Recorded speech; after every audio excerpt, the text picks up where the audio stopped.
Hello, sports fan. This is Steven here with Sports Choice Plus. I'm bringing you a very special breakdown. We're going to be covering USA basketball, and the WNBA did not get it right. Before I get right into that, I want to make sure you're subscribed to the YouTube channel so you can get all the breakdowns and everything to do with WNBA basketball. Let's get right into it. A lot of the names that you know and love are going to be on this Olympic team, from Diana Taurasi, Brittany Griner, Asia Wilson, Jackie Young, Kelsey Plum, Brianna Stewart. It's going to be a lot of the stars of WNBA.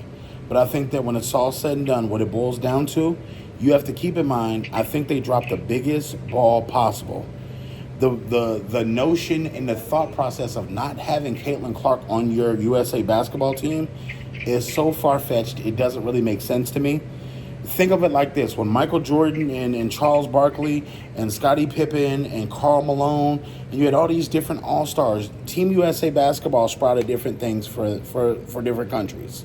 Look at the likes of Dirk Nowitzki. Look at the likes of Peja Stojakovic. Look at the likes of Luka. Look at the likes of Joel Embiid. Look at the likes of Jokic. You have so many different foreign players that Team USA went and spread the little seeds all over the place for the men's game, and now you're seeing foreign guys come in and become MVPs. You're seeing foreign guys come in and not only become game breakers and superstars and fantastic shooters. You're seeing so many different things. So if you have a global game, and you potentially want to break that mold open and get it open for women all across the world, you just have to think about this for a minute. Caitlin Clark is somebody that's helping your ticket sales. She's helping your jersey sales.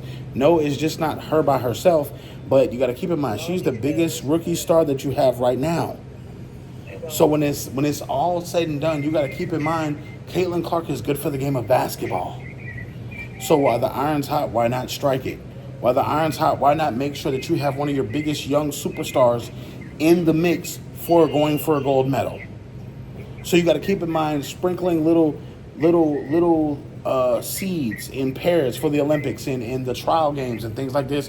You want to make sure you have one of your biggest, brightest stars there, because it literally helps the game of basketball, not just for women, but for men as well. So you think about this. How many people see Caitlin Clark and see themselves in Caitlin Clark? A phenomenal young superstar. And I know that Caitlin Clark is not the only person that's involved with helping grow the female game as far as the WNBA. But you got to think, wherever the Indiana Fever play, there's ticket sales that's doubling everywhere else. Wherever they play Chicago, it's double the ticket sales. Whenever they play Atlanta, double the ticket sales. Whenever they play the Las Vegas Aces, it's double the ticket sales. And yes, you can have Brittany Griner, you can have Asia Wilson, you can have all these superstars.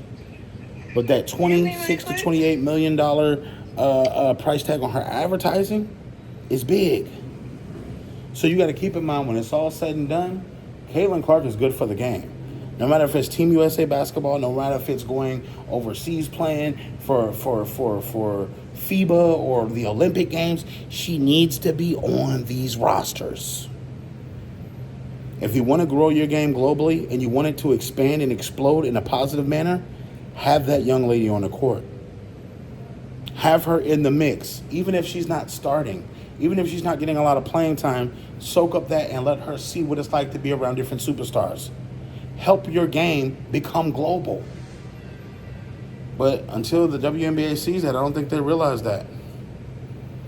So USA has been dominant when they've been winning the Olympics and things like that. But you got to keep in mind, somebody dropped the ball here. USA Basketball Committee, you could have done better. Caitlin Clark could have fit on that squad somewhere.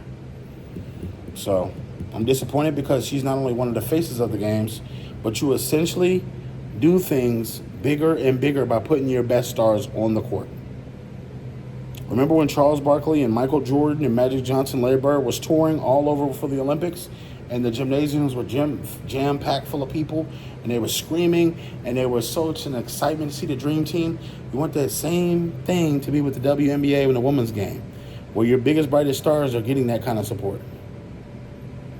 So, WNBA fans, get in the comment section below. All you NBA fans as well, what do you feel like? Do you feel like they should have added her? Do you feel like they should have added her? Definitely check out Sports Choice Plus for all the breakdowns and all the updates, and we'll see you in the very next episode.